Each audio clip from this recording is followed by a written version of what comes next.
એવું કહે છે કે તો પ્રકાશમય માર્ગે જતો હોય, એ ભલે ને દક્ષિણાયન માર્ગે જાય કે ઉત્તરાયણ માર્ગે, પણ એને એક જે જ્યોતિ જે છે એ માર્ગદર્શન આપતી હોય, એ રીતે જીવાત્માનું ગમન થતું હોય. એટલે એ તો જતો રહ્યો છોડીને, એને કંઈ ચિંતા નથી. પાછળ રડનારા આપણે દુઃખી થઈએ છીએ. એટલે જન્મ મૃત્યુ કે એવું દુઃખપ્રદાયક વસ્તુ નથી, એ કંઈ કષ્ટપ્રદ નથી. જન્મથી મૃત્યુની વચ્ચે જે છે ને એ ત્રાસ આપનારી વસ્તુ છે આપણને. એટલે જીવનમાં જે બને છે ને જન્મથી મૃત્યુની વચ્ચે, એમાં જીવ બિચારો બહુ સહન કરતો હોય છે. થોડો ઘણો આનંદ મળે એને, પણ મોટે ભાગે એ દુઃખનો જ અને પરવશતા, દરેક પરિસ્થિતિમાં એ પરવશતાનો અનુભવ તો કરતો જ હોય છે. તો આ જે છે પરવશતા, એનું નામ સંસાર છે. અને પરવશતા એટલે મૃત્યુ. આપણને ગમે જ નહીં, છતાંય આપણે સહન કરવું જ પડે. શારીરિક રીતે કહો, આર્થિક રીતે કહો, માનસિક રીતે કહો, સામાજિક સ્તરે કહો, કૌટુંબિક સ્તરે કહો, જે સ્તરે આપણને પરવશતા ચાલતી હોય, જ્યાં આપણે કશું કરી જ ના શકીએ, એવી સ્થિતિનો જ્યારે અનુભવ થાય એના મૃત્યુ. કોઈને અપમાન ના ગમે, આપણો તિરસ્કાર થાય, આપણી કોઈ નોંધ ના લે, આપણી કોઈ કદર ના કરે, કોઈને ના ગમે આ બધું. એટલે આ બધું મૃત્યુ સમાન છે. એમાંથી જીવને મુક્ત થવું હોય છે. અને એનું કારણ જો આપણે જાણી લઈએ કે આ બધી પરવશતા એ સમસ્યાઓ જે છે, જે નથી ગમતું, એ બધાનું કારણ એકમાત્ર છે આપણી બુદ્ધિમાં રહેલું આપણા સ્વરૂપનું અજ્ઞાન. આ સમજાય મોટું જ્ઞાન છે, બહુ મોટું જ્ઞાન છે. કેમ તો કે હવે આપણી જીવનની દ્રષ્ટિ બદલાઈ જાય, જીવનની દિશા બદલાઈ જાય. ભલે પછી કામ જે જન્મમાં થાય જન્મ, પણ આપણને અંદર ખબર પડી ગઈ કે ભાઈ દુઃખનું કારણ એક જ છે, અને જે અજ્ઞાન છે. એટલે પછી જે પ્રાર્થના કરવી હોય તો ભગવાનને આપણે કેવી પ્રાર્થના કરીએ? આમ તો આપણી સંસ્કૃતિમાં નાનપણથી જ શીખવાડે છે કે પ્રાર્થના કેવી હોય, મને સદબુદ્ધિ આપજો. પછી આપણે મોટા થઈએ ને એમ જુદી જુદી પ્રાર્થના હોય છે. પણ પહેલી પ્રાર્થના કેવી હોય છે આપણી? આપણે કરીએ કે આપણા માતા પિતા આપણા વતી કરે, એ એક જ પ્રાર્થના હોય કે ભગવાન અમને સદબુદ્ધિ આપજો. સદબુદ્ધિ એટલે શું એ ખબર નથી, પ્રાર્થના સરસ છે કે સદબુદ્ધિ આપજો. પછી મોટા થઈએ એટલે પછી સારો છોકરો આપજો, સારું પાત્ર આપજો, છોકરી આપજો, બાર પકડીને ધન આપજો, નંદ ચાલે, એનો વાંધો નથી. પણ એ બધું મેળવવામાં સદબુદ્ધિ જોઈએ પાછી, એ ખોટી રીતે ના મેળવીએ. એટલે સદબુદ્ધિ તો જોઈએ ને જોઈએ. તો આવું સમજાય કે જીવનમાં અજ્ઞાન એકમાત્ર કારણ છે, એવું જે બુદ્ધિ સમજે ખરેખર સદબુદ્ધિ છે. પછી અજ્ઞાન દૂર કરવા પ્રયાસ કરવાના જ છીએ. ભલે ને આપણી અંદર શક્તિ ના હોય, આપણે ભગવાનને પ્રાર્થના કરીએ કે પછી ભગવાનને જ્યારે આ પ્રાર્થના કરે છે જીવાત્મા કે મારે અજ્ઞાનમાંથી મુક્ત થવું છે, જેમ અર્જુને કહ્યું યત શ્રેયસ્યાત નિશ્ચિતમ તન્મે બ્રૂહિ ભગવાન. જેનાથી મારું કલ્યાણ થાય એવો કોઈ તમારી પાસે ઉપાય હોય તો મને કહો. તો ભગવાન પછી બંધનમાં ના નાખે. એકવાર જીવ જ્યારે મુક્તિ માગે, નિશ્ચિત શ્રેયસ એટલે કે મોક્ષ માગે, કલ્યાણની પ્રાર્થના કરે, પછી ભગવાન જીવને બંધનમાં નથી નાખતો. પછી ધીરે ધીરે એને આગળ લઈ જ જાય. એ પછી ભગવાનની જવાબદારી છે. પણ ભગવાનના શરણે જવું પડે. ભગવાન જે ઉપદેશ આપે છે, ઉપદેશનું પાલન કરતાં શીખવું પડે. તો ભગવાન વચન પણ આપે છે, નહીં કલ્યાણકૃત કશ્ચિત દુર્ગતિ તાત ગચ્છતિ, કે અર્જુન આ માર્ગે જે મનુષ્ય જાય છે એની ક્યારેય દુર્ગતિ શક્ય નથી. હું એનું ધ્યાન રાખું છું. તો ભગવાન જવાબદારી લે છે સાધકની. તો આવો પરિચય થવો અજ્ઞાનનો. અને પછી જીવનમાં જે કંઈ છે આપણો વ્યવહાર, આપણો કે અન્ય કોઈનો વ્યવહાર, આપણો ખોટો વ્યવહાર, અન્ય કોઈનો ખોટો જે વ્યવહાર છે, એનું કારણ એકમાત્ર અજ્ઞાન છે. એટલે આપણે કોઈને દોષ હવે ના આપીએ, પોતાને નહીં અને બીજાને પણ નહીં. પોતાની અંદર જે દોષ છે એનું આપણે સ્વસ્થતાપૂર્ણ સાવધાન થઈને સાક્ષી ભાવે આંતરિક બળથી ભગવાનની કૃપાથી આપણે આપણા દોષને દૂર કરવા માટે માત્ર આપણું જીવન હોય. બસ આ વિવેકીનું જીવન છે. એટલે એમાં ક્યાંય કશું ભગવાન આપણી પાસેથી આપણી ગમતી વસ્તુ છીનવી લેવા માગતા હોય કે આપણને એવો ઉપદેશ આપતા હોય એવું નથી. અત્યારે જે આપણને બધું ગમે છે, જેને આપણે જીવનનો આધાર સમજીએ છીએ, જે આપણને પ્રિય લાગે છે, એનું એકમાત્ર કારણ છે કે આપણે એ વસ્તુને જાણતા નથી. જેને જે વસ્તુ આપણને જે વસ્તુ પ્રિય લાગે છે, વસ્તુ હોય, વ્યક્તિ હોય, ગમે તે હોય, એને આપણે જાણતા નથી ખરા અર્થમાં, અને આપણી જે સુખની જરૂરિયાત એટલે આપણે કેવા છીએ એ પણ જાણતા નથી, કે આપણે ખરેખર સુખની જરૂરિયાતવાળા છીએ કે નહીં એ પણ આપણે જાણતા નથી. ત્યાં એ દિશામાં અજ્ઞાન છે.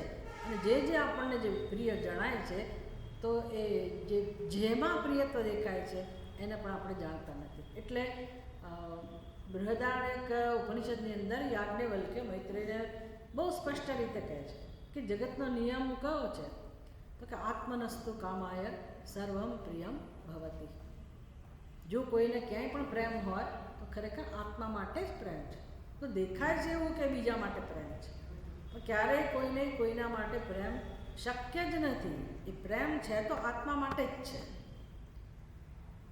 એટલે હવે એની ઉપાસના કરવાની છે જીવનમાં કે ભાઈ આનો અર્થ શું થાય. જો પ્રેમ જ મને જોઈએ છે તો હું પ્રેમની ઉપાસના કઈ રીતે કરું, તો કે પ્રેમ તો આત્માનો જ ધર્મ છે. એટલે જ્યાં તમને પ્રેમ હોય ત્યાં તમે આત્માને જોતા શીખો તો પ્રેમનો અનુભવ થાય. તમને પોતાના માટે પ્રેમ જન્મે તો તમે પોતાનામાં પ્રેમ સ્વરૂપને જુઓ, આત્માને, તો તમારું કામ થઈ જાય. પણ પ્રેમ સિવાય બીજો કોઈ ઉપાય નથી. પ્રેમ શ્રેષ્ઠ સાધન છે પ્રેમને જાણવો અને પ્રેમની અભિવ્યક્તિ. તો આ વડીલો પોતાના જીવન એવું સરસ જીવન જીવ્યા હોય, ભાઈ સહન કરતાં કરતાં, માફ કરતાં કરતાં, ક્ષમાશીલ બનતા બનતા અને એકોમોડેશન બધાનો સ્વીકાર. નવી જનરેશન હોય એકદમ મોડર્ન તો એનો સ્વીકાર કરી શકે, અને જૂના કોઈ હોય તો એનો પણ સ્વીકાર કરે. હવે એને કોઈના માટે રાગ દ્વેષ ના હોય, તું કહેતો આમ ભલે, તું કહેતો આમ ભલે, પોતાનો કોઈ આગ્રહ જ ના હોય. આવું જો એ શીખ્યા હોય તો, પ્રેમથી આ બધું શીખી ગયા હોય તો એને બધાનો સ્વીકાર હોય, અને આ જીવનની સફળતા છે. આ જ ગૃહસ્થાશ્રમનો હેતુ છે કે મનુષ્ય પરિપક્વ બને. એટલે જેમ જેમ વૃદ્ધ બને એમ અંદરથી પણ માણસ વૃદ્ધ બનતો જાય. એની પાસે બહુ સમજ હોય, બહુ સમજ, કોઈને પડી નથી વૃદ્ધોની તકલીફ એ છે. અને વૃદ્ધો પોતે એવું વ્યવહાર કરે છે કરતા હશે, તો મને ખબર નથી, બધા ના હોય પણ મોટે ભાગે બિચારાને ખબર ના હોય, એટલે એ પરવશતાનો અનુભવ કરતા હોય એટલે એની રીતે વ્યવહાર કરતા હોય. પણ એવો અર્થ એવો નથી કે વૃદ્ધ પાસેથી કંઈ શીખવાનું હોતું જ નથી. ઘણું બધું શીખવાનું હોય છે, પણ એને નકામા સમજી લેવામાં આવે. હવે લોકો ભલે આપણને નકામા સમજે, પણ આપણને આપણા માટે ગૌરવ હોવું જોઈએ કે આપણે ક્યાં છીએ, આપણી શું સ્થિતિ છે. આપણને આપણા માટે આદર હોવો જોઈએ. કોઈ પૂછે તો ઠીક છે, આપણે માર્ગદર્શન આપીએ, નહીંતર આપણી પાસે ઘણું બધું કામ રહેલું છે. નકામા નથી, નવરા નથી. બુદ્ધિ તો ચાલે છે ને, ભલે પગ ના ચાલતા હોય તો ઘણું બધું મનન કરી શકીએ, વાંચન કરી શકીએ, ચિંતન કરી શકીએ, લેખન કાર્ય કરી શકીએ, આપણા જાત સાથે રહી શકીએ, અને ભગવાનની આરાધના. શ્રેષ્ઠ જીવન છે ખરેખર. વૃદ્ધાવસ્થામાં મનુષ્ય ઈચ્છે તો બહુ સુંદર એનું જીવન એ જીવી શકે, પણ આ બધી એને ખબર હોવી જોઈએ. એટલે મને ખબર છે ભૂતકાળમાં કેટલાક પ્રવચનોનો ટૉપિક એવો હોય કે નિવૃત્તિ પછી શું, નિવૃત્તિ પછી શું, નિવૃત્ત થયા પહેલાં આ શીખવાનું હોય કે નિવૃત્તિ પછી શું. એટલે રિટાયરમેન્ટની પહેલાં હું તૈયાર થઉં કે મારે શું કરવાનું છે. કારણ કે ઓફિસમાંથી તો કહી દેવાના છે તમારી જરૂર નથી. ભલે આપણે જઈએ, ઉપયોગી છે, બધું બરાબર છે, પણ ખરેખર કે એ લોકોને કહી શકે કે તમારી હવે જરૂર નથી. ઓફિસમાં કહી દેવું ને, પછી ઘરમાં જ ખબર હોય. કારણ કે અમે તમે દોડીને આખો દિવસ ઓફિસમાં એ કર્યું હોય, ઘરમાં ધ્યાન આપ્યું જ ના હોય, એટલે એ તમારા વગર શીખી ગયા હોય રહેતા. સંયુક્ત પરિવારની વાત છે, 2 જણા હોય તો બરાબર છે, પણ મોટે ભાગે કે ઘરમાં તમારી હવે બહુ જરૂર રહેતી નથી હોતી. એ લોકો ટ્રેન થઈ ગયા હોય છે કેમ હેન્ડલ કરવું. હવે તમે આખો દિવસ ઘરમાં સામે હો અને તમારી પાસે કોઈ કામ ના હોય તો બહુ જરૂર બની જ જવાના છે. પછી ઓફિસમાં તો ઓર્ડર કરતા હતા, ચા આપો, ફલાણું આપો, તો ઘરમાં 1 વાર આપે, 2 વાર આપે, પછી કહી દે ભાઈ દિવસમાં 2 વાર, પછી વધારે ચા નહીં, પતી ગયું. એટલે આ બધી સમાજની જે વ્યવસ્થા છે, સ્થિતિ છે, એના કારણો છે કે આવું છે. હવે જો માણસને ખબર જ નથી કે 60 વર્ષ એટલે કંઈ ના કહેવાય. માણસ ઘણું કરી શકે. ખરેખર તો 60 વર્ષ પછી હું તો માનું છું કે એને વિચારવાનો સમય મળે છે. ભલે ને 60 બુદ્ધિ નાટી કહેતા હોય, પણ અધ્યાત્મ માટે તો એ માણસ અવેલેબલ છે હવે. સારું, એટલે એ વૃદ્ધ અવસ્થામાં માણસ ઘણું બધું શીખેલો હોય. વૃદ્ધત્વે સહૈવ. હવે યુવાનીની વસ્તુઓ એને વૃદ્ધાવસ્થાની અંદર યુવાનીના જે એના અનુભવો હોય કે પછી એનો વ્યવહાર હોય, એનો સ્વભાવ હોય એ બધું વૃદ્ધાવસ્થામાં નથી રહેતું. તો એ જ પ્રકારે આ ક્રમ છે આગળ વધવાનો. એ જ પ્રકારે ધીરાણામ શાંતૌ, ધીર પુરુષો, ધીરાણામ ધીર પુરુષો માટે શાંતૌ એમને જે શાંતિ પ્રાપ્ત થઈ છે. ક્યાંથી મળી હશે શાંતિ એમને? શેમાંથી શાંતિ મળી હશે? શું કર્યું હશે? એક જ નિયમ યાદ રાખવાનો, શાંતિ મળતી નથી. શાંતિ મળે બળે નહીં, શાંતિ પ્રગટ થતી હોય. કોને શાંતિનો અનુભવ થાય અથવા કોને શાંતિ મળે? ચલો મળે એવું કહેવું હોય તો જેણે અંતઃકરણ શુદ્ધિ કરેલી છે, જેણે ખૂબ કામ કરેલું છે, તો પોતાનું જ અંતઃકરણ શુદ્ધ થયું છે, પોતાના જ આત્માનું જે સ્વરૂપ છે શાંતિ, એનો અનુભવ એ લોકોને થાય છે. એને કારણે કામસ્ય વિચેષ્ટિતમ ન સ્વદતે, એ જે અશાંત અવસ્થા પ્રાપ્ત થઈ એમાં કામસ્ય વિચેષ્ટિતમ, જે ઈચ્છાને કારણે જે બધા વિકારો જન્મતા હતા જાત જાતના, એ વિકારો હવે એને રુચિકર લાગતા નથી.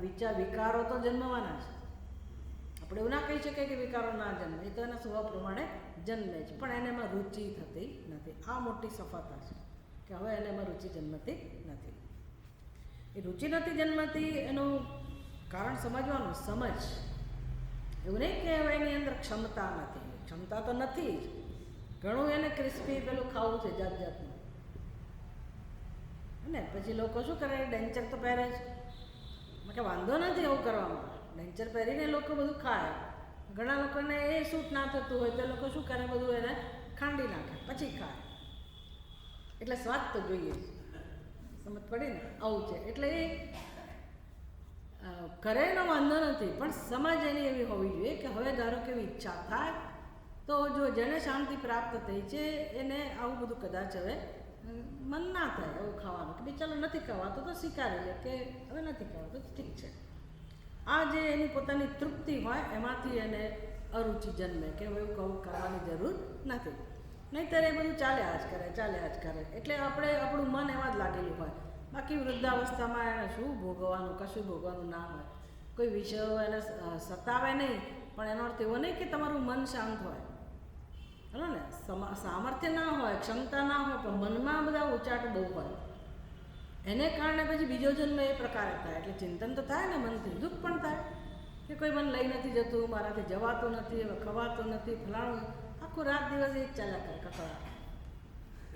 એક એ વસ્તુ છે. બીજી વસ્તુ, કદાચ આ અવસ્થામાં કોઈને કઈ એવા વિષયો માટેની લાલસા કે કામના ના જન્મે, પણ વૃદ્ધાવસ્થામાં બીજી કઈ વસ્તુઓ હોય વિકારના રૂપમાં?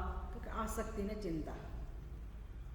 એ તો હોય જ બધાની અંદર. આ જે છે ખાઈ જતું હોય માણસને, એ શાંતિનો અનુભવ ના કરાવે. ત્યાં તમારી જે પરિપક્વતા હોય, તમે ઘણું બધું સમજ્યા હો, બુદ્ધિપૂર્વક ભક્તિ કરવી.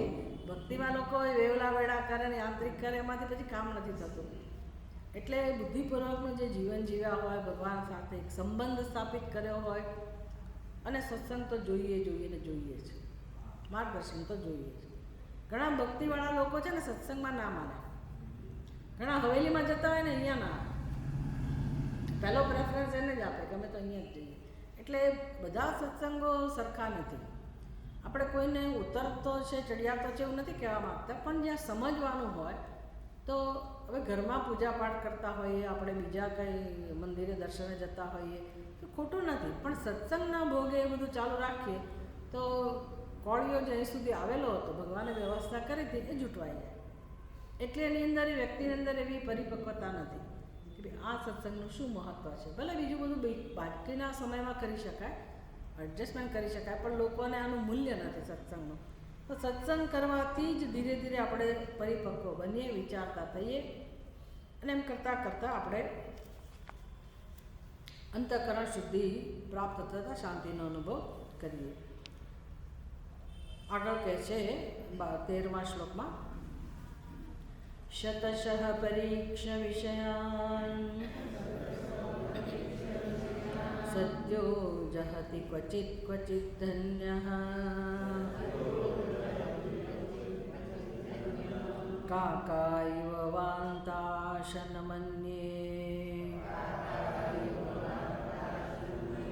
તાનેવ સેવન્તે.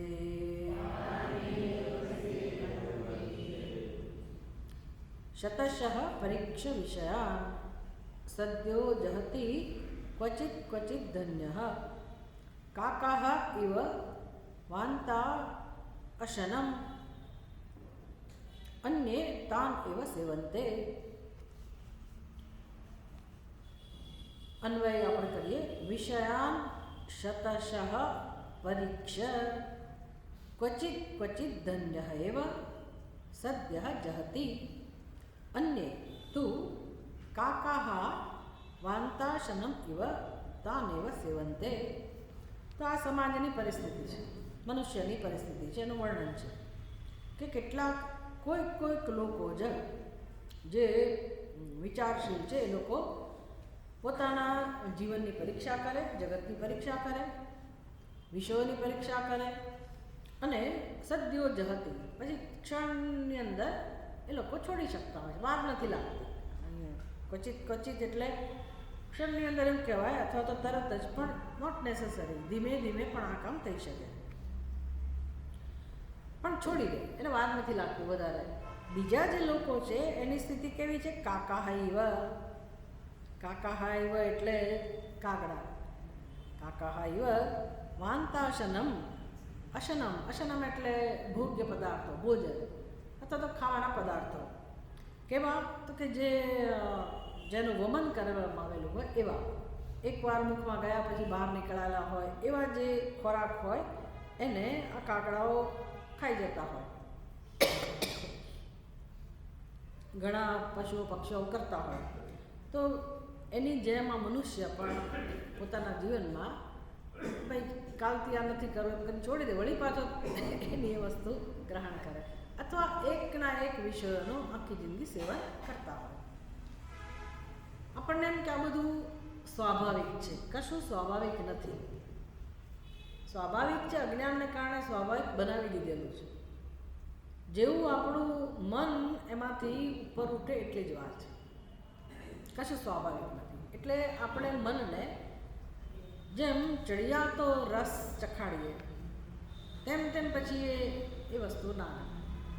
બે એક જમાનો એવો હોય, કદાચ એમાં ઉંમર પણ કામ કરતી હોય. કોઈ વ્યક્તિને એક જમાનામાં રેડિયો આવતો ને પહેલાંના જમાનામાં, તો મોટે ગીતો સાંભળે, સિનેમાના ગીતો સાંભળે, બધો શોખ હોય. પછી એ વ્યક્તિ કોઈક કારણસર પરિપક્વ બને, સૂક્ષ્મ સાત્વિક બને, એનો રસ થોડો સૂક્ષ્મ થતો જાય. સંગીત એને ગમે છે. પેલું જે સિનેમાના ગીત સાંભળવા ગમતા હતા એની બદલે હવે એને કોઈ દેશભક્તિના ગીતો ગમે, એમાં રસ લે. પછી એનાથી આગળ વધે તો એને ભજન સાંભળવા ગમે. સંગીતના બધા સ્તર છે ને. એટલે આજનો જમાનો જે પેલા એને સંગીતની મ્યુઝિકને કેવું કહે છે? રોક એન્ડ રોલ શું કહે? તમે પેલા ગાતા હોય એના કરતાં તમે નાચતા વધારે હો, જે કહેતા હોય, પણ જેમાં તમે સ્થિર રહીને ગાઈ જ ના શકો, એટલે તમે એની સાથે પૂછો એ પ્રકારનું સંગીત. પણ પછી ઘણા સંગીત કલાકારો જુદા જુદા વાજિંત્રોનો આધાર લઈને ગાતા હોય. પછી બીજા જે ઉત્તમ પ્રકારના કલાકારો છે એની પાસે હાર્મોનિયમ પણ ના હોય, એ ખાલી પેલા તાનપુરા સાથે ગાતા હોય. એનું આખું સૂક્ષ્મ સ્તરનું સંગીત હોય. બધી એના લેવલ છે જુદા જુદા. તો જેમ જેમ માણસ આગળ વધતો જાય સાત્વિક રીતે, એના રસ બદલાતો જાય, પછી પેલું સિનેમાના ગીતો ના ગમે, પછી દેશભક્તિના ગીતો એ છોડતો જાય, પછી ભજનમાં મજા આવે, પછી એક સ્વાદ મળતો જાય, પછી એમ કરતાં કરતાં જપમાં પ્રવેશી જાય. ખાલી એ મોટેથી બોલતો હોય જપ, પછી ઉપાંશુ જપ કરતો હોય, પછી જપનો અર્થ જાણે, પછી તો પૂછવું જ છું, પછી એને જે આનંદ આવે. એટલે આ બધા રસાસ્વાદ છે. તો હવે ત્યાં સુધી પહોંચ્યો હોય પછી હવે એને પેલા સિનેમાના ગીતમાં રુચિ ના હોય. એમાં કંઈ કર્યું નથી આને. શું કર્યું? આપોઆપ એ રસ છૂટતો ગયો. છૂટતો કેમ ગયો? તો કે મનને બીજો સૂક્ષ્મ સ્થાયી સાત્વિક રસ મળતો ગયો. પછી તો એ કલાકાર સમાધિમાં રહેતા હોય ત્યાં સુધીનો એને આનંદ મળતો હોય, પણ એ સાત્વિક હોય તો. હવે અહીંયા તો વિવેકીનું વર્ણન છે કે એ કેવી રીતે વિષયોમાં ફસાતો નથી કે વિષયોનો ત્યાગ કરી શકે છે. શું કારણ છે? શતશઃ પરીક્ષા એના જીવનમાં સતત પરીક્ષા છે. બુદ્ધિ આપી છે જેના માટે પરીક્ષા કરવા માટે. એટલે મુંડક ઉપનિષદમાં ઉપદેશ આપે છે ગુરુજી, પરીક્ષ લોકાન કર્મચિતાન નિર્વેગમ આયાત બ્રાહ્મણ નાસ્તિ અકૃત કૃતેન. નાસ્તિ અકૃત કૃતેન. ભાઈ કેવો વિવેક કરવાનો છે? તો કે અકૃત કૃતેન નાસ્તિ. બહુ અઘરી વસ્તુ છે આ સમજવાની. પણ અકૃત એટલે કે જે સિદ્ધ જ છે. કૃત એટલે બનેલું, સર્જાયેલું. અકૃત જે સિદ્ધ જ છે. તો જગતમાં કઈ વસ્તુ એવી છે કે જે સિદ્ધ જ છે, જેને બનવાની જરૂર નથી? કઈ વસ્તુ છે જે બનેલી જ નથી, જે જન્મેલી જ નથી, જે સિદ્ધ જ છે? કઈ છે? આત્મા શબ્દ આવડી ગયો, બહુ સારું. પણ આત્માની સાથે યાદ શું રાખવાનું? જે આત્મા કઈ એ જ પ્રેમ. પ્રેમ અકૃત છે, શાંતિ અકૃત છે, મુક્તિ અકૃત છે, પૂર્ણતા અકૃત છે. અને આપણે પૂર્ણતાની ઈચ્છાવાળા છીએ, પ્રેમની ઈચ્છાવાળા છીએ ને, શાંતિની ઈચ્છાવાળા છીએ. એટલે જે નિત્ય શાંતિ નિત્ય સુખ આપણને જોઈએ છે એ કોનો સ્વભાવ છે? તો કે આત્માનો સ્વભાવ છે. અને એ અકૃત છે. અકૃત એટલે સિદ્ધ જ છે. તો કર્મ કરવાથી એ નથી મળતો, કર્મના ફળ રૂપે મળતો નથી. જે વસ્તુ મળે એ પહેલાં ન હોય, એટલે કર્મ કરવાથી ઉત્પન્ન થાય. તો આ પ્રેમ શાંતિ ક્યારેય કોઈ કર્મના ફળ રૂપે મળતું નથી. એટલે તો મોક્ષ માટેનું વાક્ય કયું છે આપણું ઉપનિષદનું મહાવાક્ય? કયું વાક્ય છે છાંદોગ્ય ઉપનિષદનું મહાવાક્ય? તત્વમસી. તત્વમસી. તને જે જોઈએ છે એ તું જ છે. આ એનો અર્થ થાય. જે નિત્ય શાંતિ જોઈએ છે આપણને, ઉપનિષદ કહે છે કે તું જ છે. એટલે તું છે જ, તારી પાસે છે જ, તારું જ સ્વરૂપ છે. તારી પાસે છે એવું નહીં, તું એનો જ બનેલો છે, તારું સત્ય જે છે. તો શું આડે આવે છે?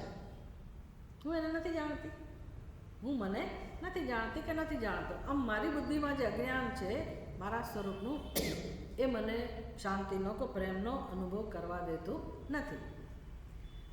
આવો વિવેક જે કરી શકે છે કે તો પછી જગતમાં જીવનમાં જેટલા પણ પુરુષાર્થ છે, જેના પણ પુરુષાર્થ છે, કોઈ પણ વ્યક્તિ કેમ ના હોય, એનો જે પુરુષાર્થ છે, કર્મ છે, જો એ સુખ માટે થતું હોય તો એ કર્મનો કોઈ અર્થ નથી. હા, બીજું બધું મળી શકે, અંતઃકરણ શુદ્ધિ પણ એ કર્મથી થાય. એટલે કર્મ તો પછી કરવાનું છે એના માટે. જો એનાથી શાંતિ મળતી જ ના હોય, સુખ મળતું જ ન, તો મારે કર્મ કરવાનું શું કામ? એ પ્રશ્ન પણ થાય ને. તો ભગવાન અર્જુનને કહે છે કે ના ભાઈ, તારે કર્મ તો કરવું જ પડશે. કર્મ તો કરવું જ પડશે. શું કામ ભાઈ? તો કે આ અંદર બધું અજ્ઞાનને કારણે જે આવરણ છે એ શેનાથી દૂર થશે? અંતઃકરણ શુદ્ધિ શેનાથી થશે? તો કર્મ તો જોઈશે જ. એટલે કર્મથી કશું સુખ નથી મેળવવાનું, પણ કર્મથી અંતઃકરણ શુદ્ધિ કરવાની છે. આવો વિવેક જે કરી શકે છે. બીજો કયો વિવેક છે? પરીક્ષ લોકાન કર્મચિતાન લોકાન પરીક્ષ. કર્મ કરીને જે કંઈ મેળવ્યું છે એની પરીક્ષા કરતાં શીખો. ઉપનિષદ આવું કહે છે કે તમે જીવનમાં જે મહેનત કરીને મેળવ્યું છે, એ જે કંઈ મેળવ્યું હોય, તમારું કુટુંબ, પરિવાર, ધન, વૈભવ, પ્રતિષ્ઠા, વોટેવર, એની પરીક્ષા કરો. કર્મચિતાન લોકાન પરીક્ષા. કર્મથી જે કંઈ મેળવ્યું છે એની પરીક્ષા કરો કે તમને એ બધી જે વસ્તુઓ મળી કર્મથી, તો પરિણામે તમને જે સુખ જોઈતું તે સુખ મળ્યું. આની ચર્ચા આપણે આગળ બહુ કરી કે ભાઈ બાળપણથી જ શરૂઆત થઈ આ બધી વસ્તુઓ ભેગી કરવાની.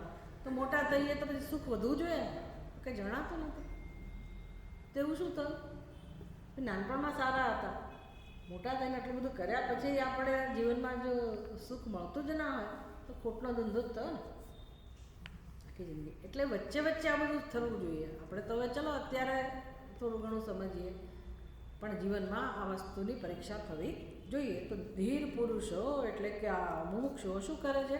જીવનની પરીક્ષા કરે છે. વિષયાન પરીક્ષા શતશઃ 100 પ્રકારે સેંકડો પ્રકારે એ લોકો પરીક્ષા કરે છે.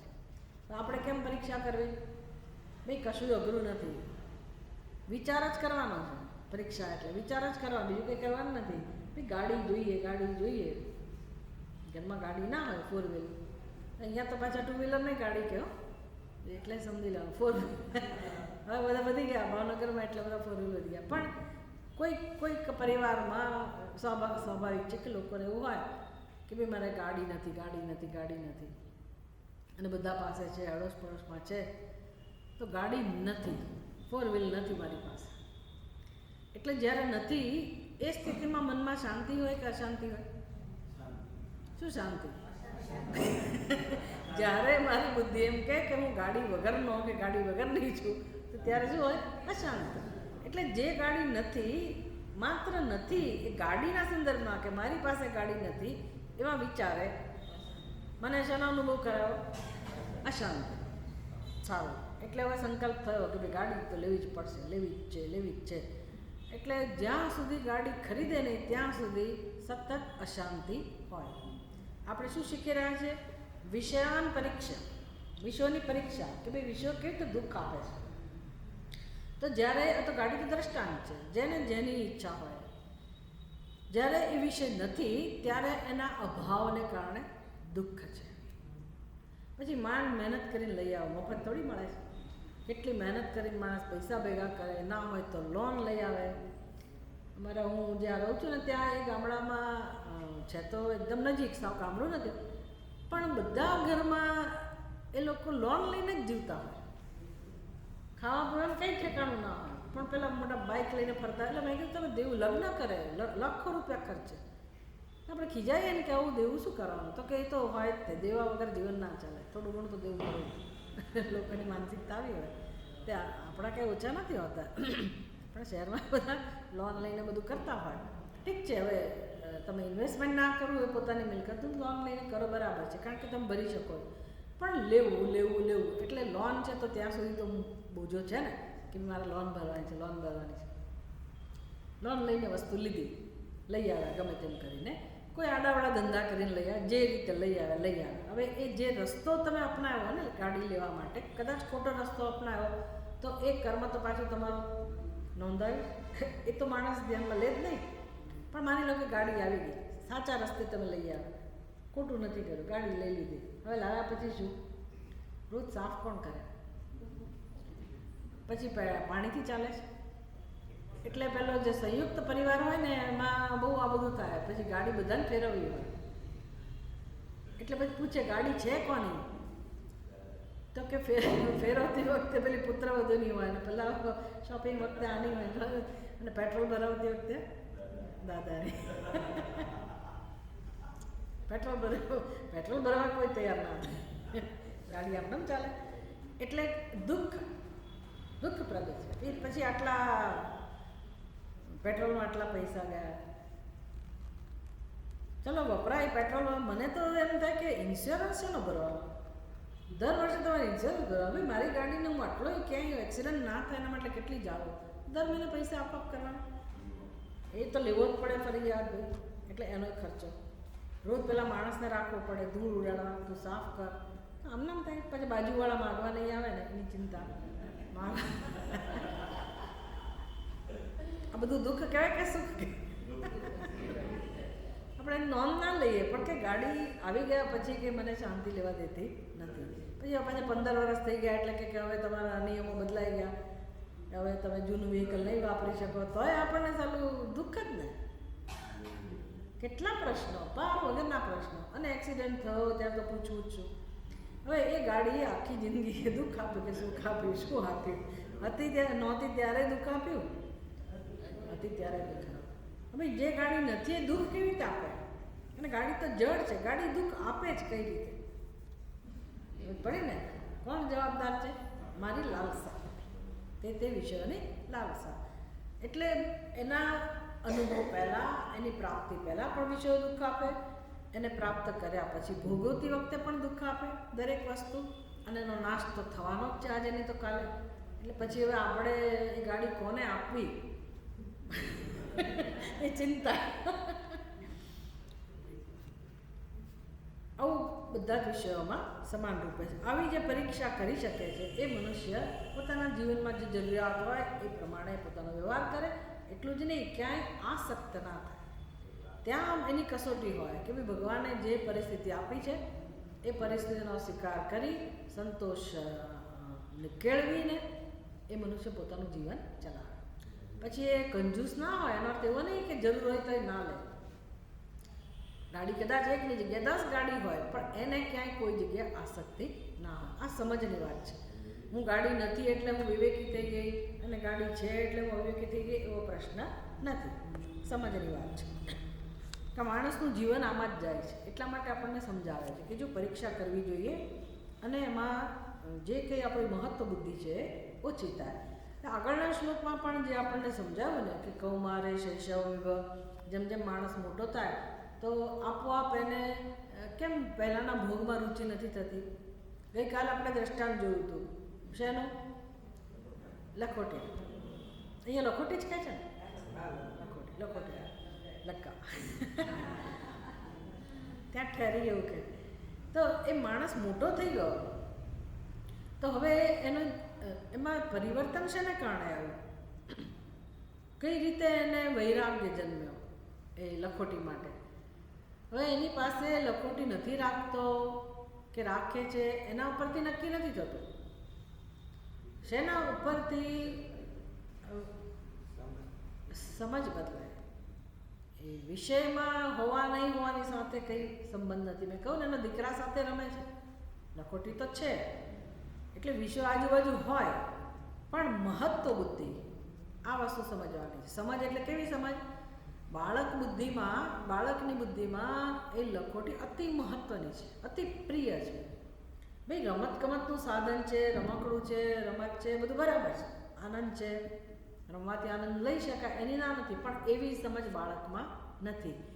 તો એના કરતાં વધારે મહત્વ એણે લખોટીને આપેલું છે. એટલે જાણે કે વધારે લખોટી હોય તો વધારે પૈસાદાર. બાળકને તેવું જ ને નથી. એને શું કહેવાય? મહત્વ બુદ્ધિ વધારે છે. મોટા થયા પછી શું થાય છે? કદાચ એને લખોટી રમવી ગમે ખરી, કોઈની સાથે રમે ખરો મોટી વ્યક્તિ, પણ મહત્વ બુદ્ધિ નથી. હારી જાય તો કે એને દુઃખ ના થાય, જીતી જાય તો કે એને સુખ ના થાય. બધી રમતો એના માટે જ છે. ખરેખર રમત માટે જ છે. પણ તમે જુઓ છો ક્રિકેટ મેચ જોવા બેઠા હોઈએ તો રમત રમનારની તો હાલત જવા દો, આપણી જ હાલત ખરાબ થઈ જાય. ભારત પાકિસ્તાન રમતા હોય અને જો એ આગળ વધ્યું કે બીજો દેશ આગળ વધ્યો એટલે આપણને દુઃખ થાય છે. દુઃખ કેવી રીતે થાય? દુઃખ કેવી રીતે? કારણ કે રમતને રમતની જેમ નથી લેતા. એટલું બધું મહત્વ આપેલું છે કે જીતી ગયા તો જ અમે કંઈક છીએ. રમત તો રમત છે ને. ચલો, એટલે મહત્વ બુદ્ધિ જીવનમાં મહત્વ બુદ્ધિ જે છે ને આપણે જ્યાં જ્યાં મૂકેલી છે ને એ સૌથી મહત્વની વસ્તુ કઈ છે? સૌથી મહત્વની વસ્તુ કોણ છે? આપણે. આત્મા સૌથી મહત્વનો છે. એક તો એને તો મહત્વ તો જવા દો, એની તો નોંધ જ નથી લેતા. અનાત્મા છે એને માથા ઉપર ચડાવેલો છે. એટલે કે અહંકાર સૌથી મહત્વનો છે આપણા માટે. જેનું મહત્વ નથી એ અહંકારને એટલું બધું મહત્વ આપેલું છે. અને અજ્ઞાનને કારણે અહંકારને મહત્વ છે અને એ અહંકારમાંથી જેનો જન્મ થયો એ મમત્વ એ તો બીજી બહારની બાજુમાં જ હોય, અનાત્મા સાથે જ હોય, એને મહત્વ આપેલું છે. એટલે એના વગર હું નહીં, મારા વગર એ નહીં, આ મારું નહીં, એટલી બધી મહત્વ બુદ્ધિ છે આપણી. એ જ આધાર છે આપણો. જે આત્માને કોઈ આધારની જરૂર નથી એવા આપણે બિચારા બાપડા થઈને જીવીએ છીએ. કેમ? તો કે બીજી વસ્તુઓને મહત્વ આપ્યું છે. એટલું બધું મહત્વ આપ્યું છે કે વાત ના પૂછો.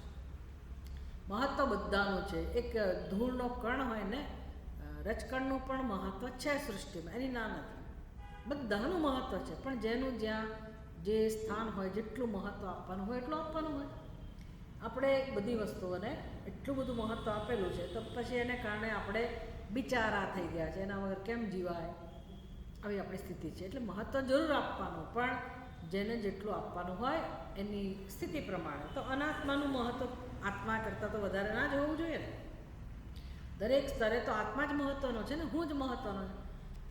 તો જેમ જેમ આ સમજાતું જાય તેમ તેમ આપણે જેને મહત્ત્વ આપી બેઠા હતા, એટલે બાળપણમાં પહેલાં બાળકે લખોટીને એટલું બધું મહત્ત્વ આપી દીધું હતું, હવે મોટા થયા પછી શું કામ થયું, એ મહત્ત્વ ઓછું થતું હતું. એમ જેમ જેમ આપણે આગળ વધતા જઈએ તેમ તેમ જે અનાત્મા છે, જે વ્યવહારિક સ્તરની વસ્તુઓ છે, એને પારમાર્થિક સ્તર સુધી આપણે લઈ ગયા છીએ, એટલી બધી સત્યતા આપી છે, એ મહત્ત્વ ઓછું થતું. એનું નામ વૈરાગ્ય. બાકી કોઈ વસ્તુને છોડવા બોડવાનું કશું કોઈ કહેતા જ નથી, છૂટે નહીં. છોડીને શું કરવાનું? તમે એમ કહો કે મેં વિષયોને છોડી દીધા, વિષયો ભોગવવાના છોડી દીધા, પણ તમારે શરીર ચલાવવા માટે વિષયનો ઉપભોગ તો કરવાનો જ છે ને. આજે આ છોડીને કંઈક તો લેવું જ પડશે ને. એટલું જ નહીં, તમે છોડતા છોડતા પછી શરીર તો છે જ ને, તો શરીરે તમારું નથી તો શું કરશો? છોડી દેશો? શરીરને ક્યાં મૂકવા જવું? આમ તો વૈરાગ્ય એટલે એવું કે શરીરમાં એ સંભાવના, કારણ કે શરીર આપણું નથી, પણ એ શક્ય છે, શરીરને છોડવાનું શક્ય છે. તો છોડવું એટલે શું? કોઈ વસ્તુનો ત્યાગ કરો કે ના કરો. ભલે તમે એક વ્યવસ્થા છે કે ભાઈ ચલો આજે તમને અહીંયા તકલીફ છે તો તમે બીજે એકાંતમાં જઈને સાધન ભજન કરો, તમારું જીવન એ રીતે તમારો સમય એમાં આપો, એ રસ્તો છે, ઉપાય છે. પણ ખરેખર તો અંદરની જ્યાં સુધી આપણી સમજ સાચી ન બને ત્યાં સુધી એ વિષયો સાથે આપણે વૈરાગ્ય કેળવી શકતા નથી, વિષયોના આકર્ષણમાંથી મુક્ત થઈ શકતા નથી. ચરમો માતા પિતરો ચરમા ગૃહિણી સુતાશ્ચરમાઃ કર્તવ્યેऽપि પ્રેમણી કથમિહ ધીરા વિરજ્યન્તે.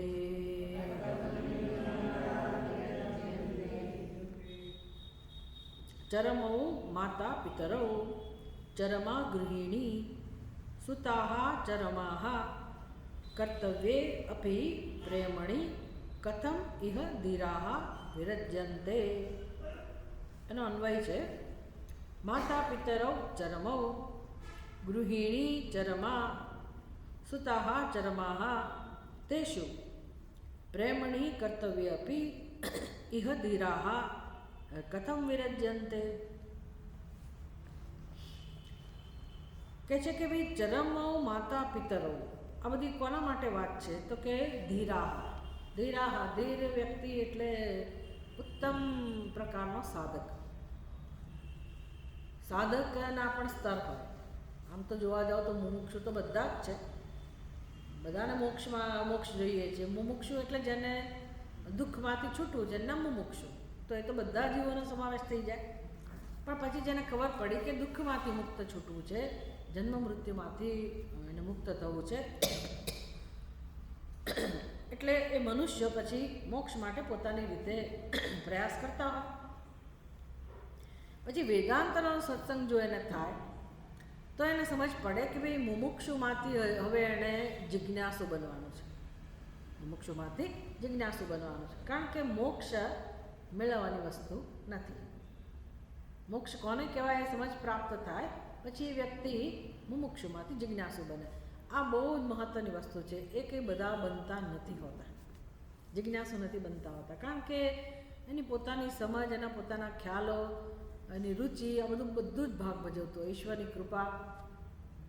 એટલે જો આપણને આ સત્સંગના શ્રવણમાં આનંદ આવે તો સમજવું કે ઘણું બધું કામ થઈ ગયું છે, ઈશ્વરની બહુ કૃપા છે. લોકો શ્રવણ કરી જ નથી શકતા હોતા, કરે ખરા પણ આદર નથી હોતો કે તો ઠીક છે, એ તો જરૂરી થોડું છે. મીરાબાઈ થોડા ભણવા ગયા હતા, ફલાણા નરસિંહ મહેતા ક્યાં ભણવા ગયા હતા, અને હું પછી બીજાને સાંભળું શું કામ? સાંભળું તો એવા મહાત્માને સાંભળું. એટલે લોકોના એવા બધા ખ્યાલ હોય, એટલું બધું એના મગજમાં ભરેલું હોય, શ્રવણ ના કરે બસ. એટલે ભાઈ તું અમે એમ નથી કહેતા કે તું તારા ગુરુને બદલ.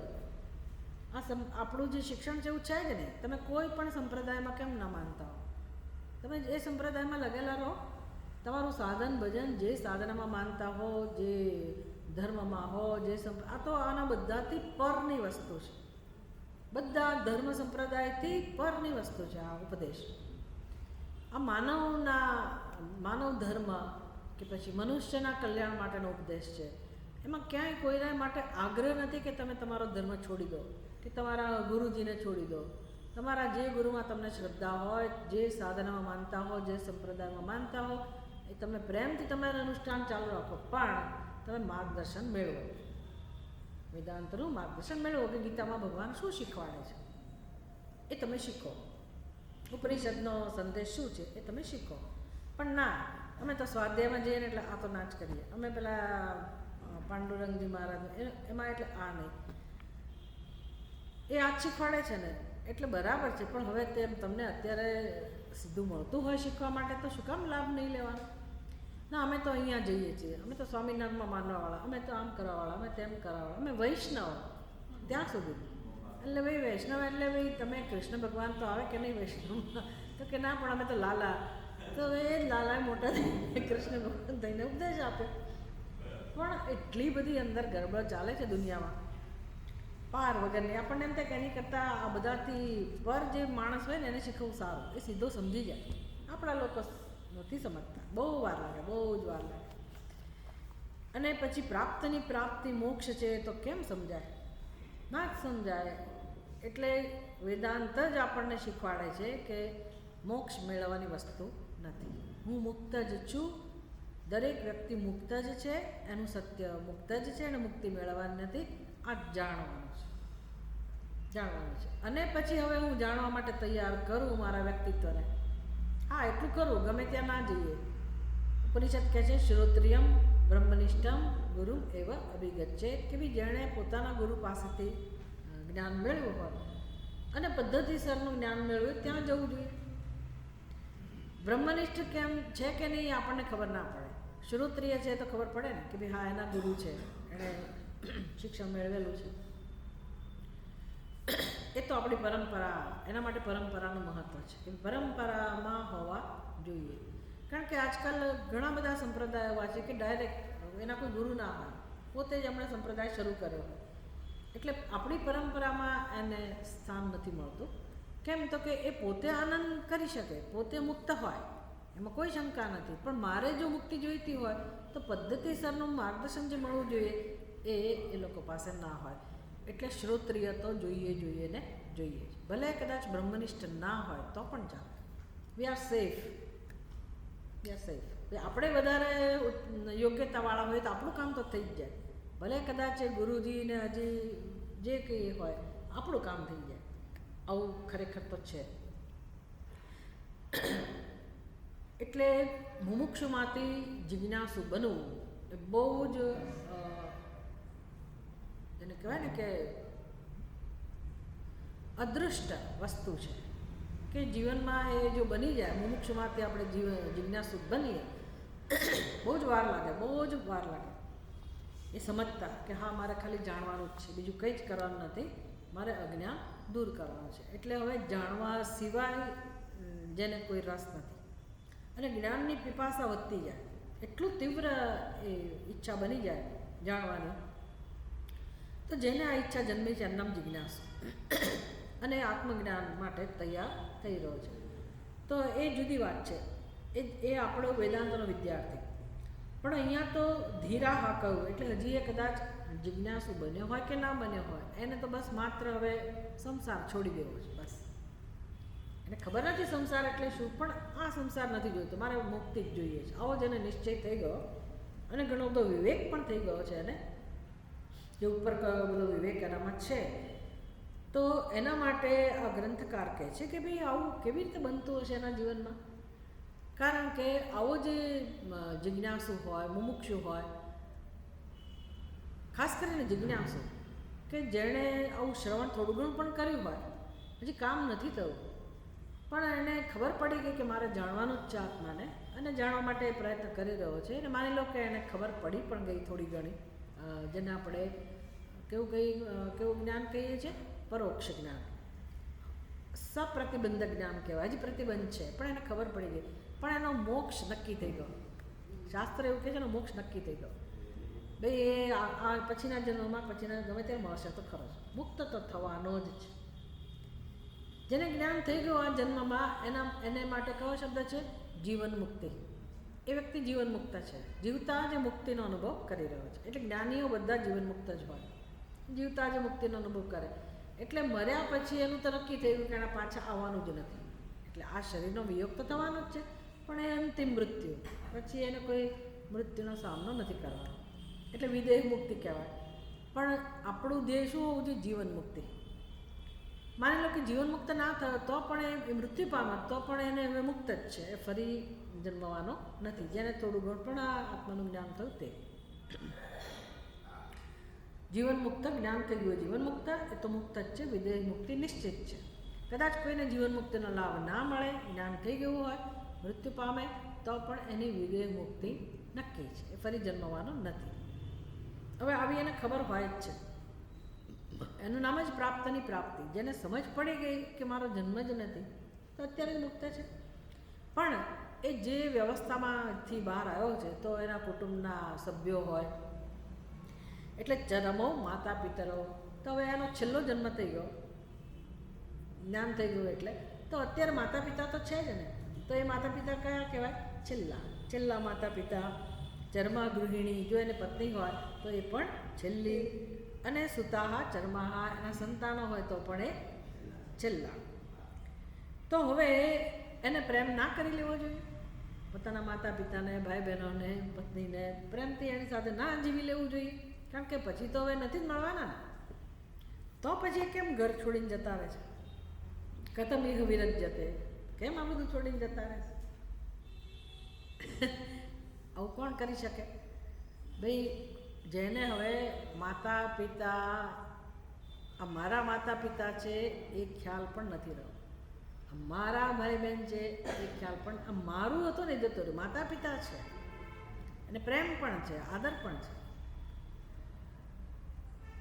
પણ મારું જે હતું એ વસ્તુ નથી. એટલે આગળ વાત આવી ગઈ ને કે ભાઈ જેને ઉપદેશ આપે છે એના સંતાનો છે, એને કોઈ ઉપદેશ આપે તો એ જ એના માતા પિતા છે, એના પિતા છે. જે ભિક્ષા આપે છે એના માટે માતા છે. આ મારા પણ જતો રહ્યું. એનો તો એવો નહીં કે માતા પિતાને સામું ના જોવે. શંકરાચાર્યજી પોતાની માતા પાસે ગયા હતા, સંન્યાસી હતા તો પણ. અને ઘણા અમારા સંપ્રદાયમાં તો ઘણા બધા સ્વામીની એ લોકો પોતાની માતાને પોતાની સાથે રાખતા હોય. કોઈ એની દેખભાળ કરવાવાળું ના હોય તો પોતાની સાથે રાખે માતાને. એટલે એનો અર્થ એવો નહીં કે એમને એની માતામાં આસક્તિ છે. કર્તવ્ય તો આ છે જ, પણ મનથી એ લોકો હવે મુક્ત થઈ ગયા. મારું જે હતું એમાંથી મુક્ત થઈ ગયા. આ તો જ્ઞાનીની વાત છે. પણ બુદ્ધ ભગવાન એમને તો જ્યારે વૈરાગ્ય પ્રગટ થયો વિવેકમાંથી કે ભાઈ આ સંસારનું સ્વરૂપ આવું જ છે, કે વૃદ્ધાવસ્થા તો આવતી જ હોય છે, મૃત્યુ આવતું જ હોય છે, બીમારી આવતી જ હોય છે, આ બધું જોયું તો એની તો નાની ઉંમર હતી અને કેટલી સ્વરૂપવાન એની પત્ની હતી, એનું બાળક હતું, તો એ બધું છોડીને જતા જ રહ્યા. એને તો ખબર નહોતી કે આ છેલ્લી વારનું છે.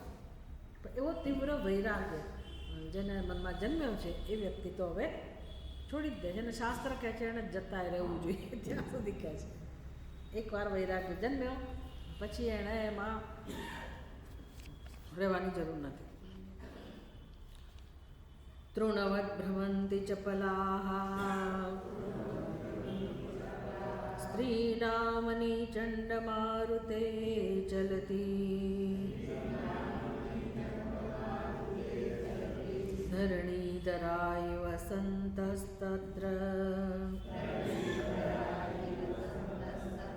ન કિંચિત પ્રકંપન્તે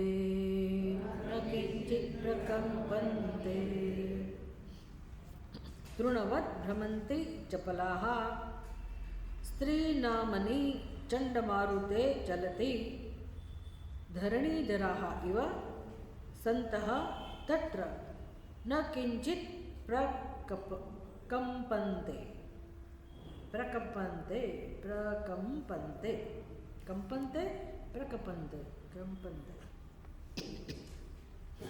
પ્રકર્ષેણ કંપન્તે એવો અર્થ અન્વય જોઈએ.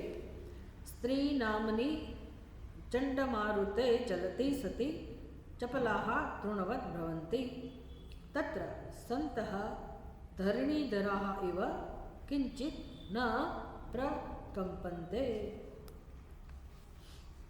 સ્ત્રી નામની ચંડમારુતે ચલતી. હવે અહીંયા આપણા શાસ્ત્રોમાં છે ને આવી રીતે વૈરાગ્ય માટે હંમેશા સ્ત્રી શબ્દ વપરાતો હોય.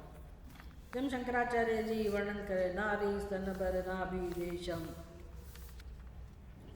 દૃષ્ટ્વા માકા મોહ આવેશમ. માકા મોહ આવેશમ એટલે જાણે કે સ્ત્રીને જોઈને તું મોહમાં ના પડ, પણ એવું નથી. બંને સમજી લેવાનું. એ જમાનામાં આવો પ્રયોગ થતો હતો, પણ સ્ત્રીને માટે પુરુષનું આકર્ષણ, પુરુષને માટે સ્ત્રીનું આકર્ષણ હોય, એટલે વિજાતીય આકર્ષણ એવો એનો અર્થ કરવાનો. સ્ત્રી શરીર સંબંધી વિચારોનો જે ભયંકર વંટોળિયો ઉઠે છે. એટલે કે છે સ્ત્રી નામની ચંડ મારુતે. મારુત એટલે પવન, મારુતે સાપની ભક્તિ છે, અને ચંડ મારુતે એટલે પ્રચંડ વાયુ. એટલે આપણે એને કહે ને સાયકલોન, વાવાઝોડું. તો વિષયોનું કામ એવું છે કે શું કરે વિષયો, ખરેખર વિષયો નથી કરતા, પણ વિષયોનો વિચાર આ ભગવાન બહુ સરસ ગીતામાં સમજાવે છે કે આપણે કેવી રીતે વિષયોમાં ફસાઈએ છીએ. વિષયો તો જડ છે, પણ એ વિષયોની અંદર આપણે કેમ એની પાછળ કેમ ભાગીએ છીએ, ક્યાંથી શરૂઆત થાય છે. આમ અચાનક આપણે દોડીએ એવું નથી હોતું. વિષયો જોઈને ધ્યાયતો વિષયા પુંસઃ. ધ્યાયત ધ્યાન શરૂ થાય છે. પુંસઃ એટલે મનુષ્ય શું કરે? વિષયોનું ધ્યાન કરે. ભાઈ તમે માર્કેટમાં નીકળ્યા કોઈ કારણસર, અને હવે છે ને ઓનલાઈનમાં થઈ ગયું, એટલે મારે દ્રષ્ટાંત કયા આપવા એમાં એવું જ છે. આપણે કંઈક બીજું જોતા હોય, પણ તમને એક પણ તમારે જો કોઈ વિડીયો સારો સાંભળવો હોય, કોઈનું પ્રવચન સાંભળવું હોય, તો એમાં કોમર્શિયલ ના હોય એવું બને જ નહીં. એટલે થોડી વારે પેલી આપણે ના જોવું હોય ને તો પછી હવે શું કરીએ, એટલે જોઈએ. એકવાર જુઓ, બે, એને ખબર છે કે આ માણસ આ એડવર્ટાઇઝમેન્ટ જોવાનો જ છે. તમે 10 વાર જુઓ, 20 વાર જુઓ, એટલે અંદર જાય છે. અંદર જાય ને પછી આપણને ઘરમાં એમ લાગે કે હા હવે આ વસ્તુ નથી, તરત પેલો વિડીયો યાદ આવે. બસ એટલે પછી તમે ઓર્ડર કરી દો. અને હવે તો કેવું છે, પહેલાં તો તમારે જવું પડતું હતું, પ્રોગ્રામ થતા, પૈસા ભેગા કરો, આ કરો તે કરો. હવે બધી વ્યવસ્થા થઈ ગઈ. એટલે અમારે ત્યાં અમદાવાદમાં એક બહેન મને કહે છે કે મારા ઘરમાં તો રોજ પાર્સલ આવે, મને તો ખબર જ નથી પડતી રોજ શેના પાર્સલ, કે મારી વહુ છે નવું મગાવ કરે આજકાલ કે રોજ પાર્સલ આવે. ગયા તો નવું થયું બધું. તો પહેલાંના જમાનામાં અમે દૃષ્ટાંત આપતા કે ભાઈ અમદાવાદમાં રતનપોળ નામની જગ્યા હતી, અહીંયા તમારે કંઈક હશે એવું એ પ્રકારનો. માણસ બિચારો શોપિંગ કરવા ગયો, બેન ગઈ હોય શોપિંગ કરવા, અને પછી જોયું કે હો આ કલરની સાડી, શું સરસ સાડી છે. હવે સાડી કોઈ પહેરતો નથી, એટલે તમે શું દૃષ્ટાંત આપો. એટલે પછી એનો જે કે નવો પહેરવેશ એ જોયો. એટલે ત્યાંથી એક વાર નીકળે જોયો, બીજી વાર નીકળે જોયો, ધ્યાન ગયું વિષય પાછળ. પછી એનું મનન થાય. જાયતો વિષયાન પુંસઃ સંગસ્તેષુ ઉપજાયતે. હવે વિષયની સાથે સંગ જન્મ. વિચાર કરો, જડ ચેતન બધી જગ્યાએ આ જ નિયમ છે. તમે જેનું ધ્યાન કરો એનો સંગ થાય. કે તમારા ફોટા નથી પાડતા, તમે આ બાજુ જુઓ, તમારા ફોટા આવી જ જશે, નહીં જુઓ તો. ધ્યાયતો વિષયાન પુંસઃ સંગઃ તેષુ ઉપજાયતે. આ નિયમ છે. ભગવાન કહે છે આવો નિયમ છે. વિષયો આપણું ધ્યાન નથી કરતા. વિષયો તો જડ છે, એને પડીએ નથી. આપણી આંખો ગઈ, આપણી આંખો પડી, નજર પડી, એટલે બસ મનમાં એની નોંધ થઈ ગઈ. એટલે પછી હવે તમે લગ્નમાં જાઓ, ક્યાંય પણ જાઓ, તો આજકાલ સિરિયલ પહેલાં જોવે કે ભાઈ એમાં નવી ફેશન શું છે, કયા પ્રકારની હેરસ્ટાઈલ છે, કયા પ્રકારના વસ્ત્રો, કયા પ્રકારના અલંકાર. ભાઈઓ માટે પણ એવું જ બધું હોય. એ બધું જોઈને પછી હવે લગ્નમાં જ્યારે જવાનું થયું ત્યારે માણસ શું કરે, બધું ભેગું કરે, કેમ લઈ આવું, આમ ચાલે. તો વિષયો આપણા મનમાં એમ કરતાં પ્રવેશ કરતા હોય છે. એટલે ધ્યાયતો વિષયાન પુંસઃ સંગસ્તેષુ ઉપજાયતે. અહીંયા કોની વાત છે? ચપલાહ ભ્રમંતી તૃણવત. સ્ત્રી નામની ચંડમારુતે એટલે વ્યક્તિઓ માટે પણ આવું જ છે. એ જે અવસ્થા હોય એ અવસ્થામાં આ બધું ચાલતું હોય. એટલે હવે ક્યાંક કોઈકને જોઈ લીધું, કોઈ જગ્યાએ કોલેજમાં મળ્યા કે સ્કૂલમાં મળ્યા કે અહીંયા મળ્યા કે ત્યાં મળ્યા, જોઈ લીધું એટલે પછી હવે એનું રટણ ચાલે. પછી એ વિચારો શું કરે? તો વિષાન પુંસ સંગસ્તેષુ ઉપજાયતે, પછી સંગાત સંજાયતે કામ, પછી ઈચ્છા જન્મે. ઈચ્છા જન્મે. આપણે આ બધાથી અજાણ હોઈએ છીએ, આ બધું બન્યા જ કરતું હોય પણ આપણે એની નોંધ લેતા નથી. ખબર નથી પડતી કે આ મારું પતન થઈ રહ્યું છે. વ્યક્તિને ખબર નથી કે આ પતન થઈ રહ્યું છે. એટલો ધીરે ધીરેનો આવેગ પકડતો જાય છે. એકવારનો જે સંગ થયો વિષય સાથે કે વસ્તુ સાથે, એ પછી તીવ્ર બનતો જાય. આપણી અંદર જ એનું રટણ ચાલે. એટલા માટે હવે કામનાના રૂપમાં જન્મ્યો. સંગાત સંજાય તે કામ. પછી એ કામના પૂરી ના થાય તો જોવા જેવું હોય. એટલે મોટા ભાગના ઘરોમાં જે કંઈ ક્લેશ છે એનું કારણ આ જ હોય. મારે જોઈએ છે પહેલાં કે મારી પાસે પૈસા નથી કે વ્યવસ્થા નથી કે હમણાં નથી, જે કંઈ હોય એટલે જે સંઘર્ષ ચાલે. બીજા કોઈ ના હોય તોય મને મારી સાથે જ સંઘર્ષ જન્મે કે પૈસા નથી મારે જોઈએ છે, શું કરું? બીજા પાસે મગાય એવું નથી, કોની પાસે માગીએ? એટલે આપણે જ વ્યવસ્થા કરીએ કે ભાઈ કમાવો, લઈ આવો. એમ કરી કરીને વ્યક્તિ પોતે એકલી હોય તો પણ આ જ કામ ચાલે છે ને. કામ તો આ જ ચાલે છે. ન મળે વસ્તુઓ તો ક્રોધ જન્મે, અને મળી જાય તો લોભ જન્મે. બંને બાજુ કેવું છે? પતન જ છે ને. કાં તો ક્રોધ જન્મે કાં તો લોભ જન્મે. આટલો જ સંસાર છે. આ સિવાય જીવનમાં દુઃખનું કોઈ કારણ નથી. કોઈ કારણ નથી. કામાત ક્રોધો બી જાય તે ક્રોધાત ભવતી સમમોહ. પછી મને સંસ્કાર ઘણાએ માતા પિતાએ આપ્યા હોય, ડાપણ ઘણું હોય, પણ એકવાર ક્રોધ જન્મે એટલે ખલાસ. મને કશું કામમાં ના. ક્રોધાત ભવતી સમમોહ, સમમોહાત સ્મૃતિ વિભ્રમ, સ્મૃતિ ભ્રંશાત બુદ્ધિનાશ. પછી વિવેક જતો રહ્યો. બસ એમનામ પતન. બુદ્ધિનાશ જ પણ છે. દેવું નહીં કે માણસ મરી જાય. પતન એટલે શું? હવે એની બુદ્ધિમાં કોઈ સામર્થ્ય જ નથી. બુદ્ધિનાશાત પ્રણશ્યતિ. બુદ્ધિનો નાશ તો એમનામ પતન. તો બુદ્ધિનો નાશ એટલે શું? જ્યાં વિવેક ના રહ્યો કે ભાઈ હું કોણ છું ને વિષયો કોણ છે, એનું સ્વરૂપ શું છે, મારે કેટલું મહત્ત્વ આપવું જોઈએ, આ કોઈ વિવેક નથી. તો અહીંયા સ્ત્રી સંબંધી જે વિચાર કરે છે વ્યક્તિ, અને એના મનમાં જે વંટોળ જન્મે છે, પણ એ વંટોળ કોને ઘાસના તણાકલાની જેમ ગોળ ગોળ ફેરવે છે. સ્ત્રી નામની ચંડમારુતે ચલતી સતી ચપલાહા તૃણવત ભ્રવંતી. બધા લોકો નહીં, ચપલાહા. ચપલાહા એટલે શું? ચંચળ મનના લોકો. ચંચળ મનના, જેની બુદ્ધિમાં વિવેક નથી એવા લોકો. બસ આ જે એના બુદ્ધિમાં વિચારો ચાલે છે, વંટોળીઓ, મેં કહું ને આમ નામ ના જન્મે. તમે એને પોષો છો, આપણે પોષીએ છીએ. એટલે પછી રટણ ચાલે. જોઈએ પછી આવે જોઈએ જ ખલાસ. અને પછી એ વિષયને કેમ મેળવવા માટે ચક્કર ચાલુ થઈ જાય. બધાના અનુભવ હોય જીવનમાં. તો કહે છે કે ચપલાહા એ આવા મનુષ્યો છે. પરંતુ તત્ર સંતઃ ધરણીધરાહ ઇવ કિંચિત ન પ્રકંપન્તે. તત્ર સંત. જ્યારે આવું સાયક્લોન આવે, વાવાઝોડું હોય, તો પેલા ઝીણા ફાસફૂસિયા ઘાસ હોય કે ભાઈ હલકી ફુલકી વસ્તુ હોય, બધી વંટોળિયાની સાથે સાથે ગોળ ગોળ ફરે. પણ પર્વત ફરે છે.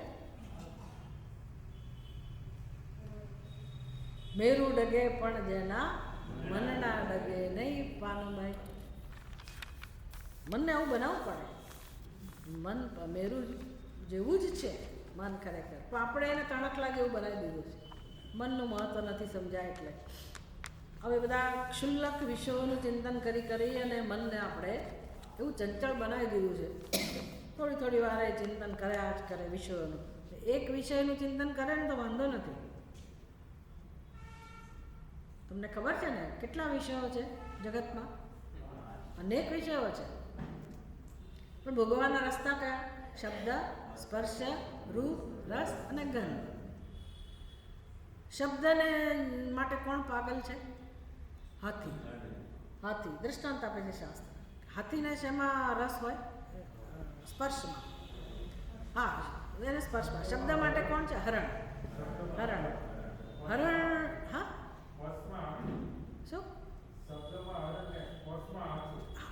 એ જ કહું છું, શબ્દમાં હરણ. હરણને માટે શિકાર કરવા શિકારીઓ શું કરે?